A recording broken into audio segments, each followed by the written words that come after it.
Minus Awami League নির্বাচন হবে। আওয়ামী লীগকে নির্বাচন করতে দেওয়া হবে না। চিরদিনের জন্য তারা বিতাড়িত হয়েছে। এই বিতাড়িত অবস্থায় যেন তাদের মৃত্যু হয়। আমরা চাই প্রত্যেকটা রাজনৈতিক দলের মধ্যে যেন একটা সৌহার্দ্য থাকে। আওয়ামী লীগের আমলে কি হয়েছিল? কেউ কারো মজলিসে যেত না, কেউ কারো সাথে দেখা করতো না, সবাই একা একা থাকতো। এভাবে একটা দেশ চলতে পারে না। সবাইকে ঐক্যবদ্ধভাবে দেশকে এগিয়ে নিয়ে যেতে হবে। জাতীয় ঐক্য গড়ে তুলতে হবে। বিয়ের পদ্ধতি এখানে গুরুত্বপূর্ণ না। এখানে গুরুত্বপূর্ণ হল অবাধ, সুষ্ঠু এবং নিরপেক্ষ নির্বাচন।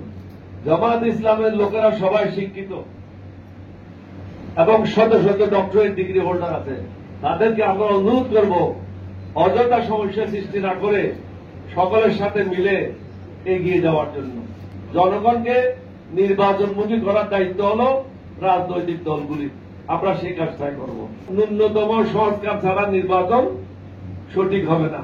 সুতরাং যেগুলি ন্যূনতম প্রয়োজনীয় সংস্কার সেগুলি করেই ট্রায়াল শুরু করে কিছু লোককে শাস্তি দিয়ে আওয়ামী লীগকে নির্বাচন থেকে বাইরে রেখে, যদিও আজকে নির্বাচন কমিশন থেকে বলা হয়েছে যাদেরকে নির্বাচন থেকে বাইরে রাখা হয়েছে তাদের রেজিস্ট্রেশন বাতিল করা হবে।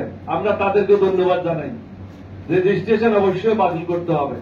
কারণ যারা ভারতের দালাল, যারা ভারত প্রেমী, যারা লেনদেন দর্জি, তাদেরকে বাংলাদেশে আর জায়গা দেওয়া কোনো অবস্থাতেই ঠিক হবে না।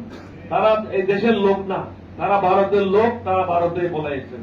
এটা আপনারা এটা বুঝতে হবে, দেশবাসীকে বুঝতে হবে। তারা দুর্নীতিবাজ, তারা জুলুমবাজ, স্বৈরাচার, টাকা লুণ্ঠনকারী, টাকা পাচারকারী।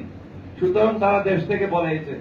তাদের শাস্তি নিশ্চিত করতে হবে এবং যদি প্রয়োজন পড়ে রাত দিন ট্রায়াল করতে হবে। একাধিক কোর্টের ব্যবস্থা করতে হবে। 2টা কোর্ট না, 4টা কোর্ট না, দরকার হলে 6টা কোর্ট করেন, 10টা কোর্ট করেন।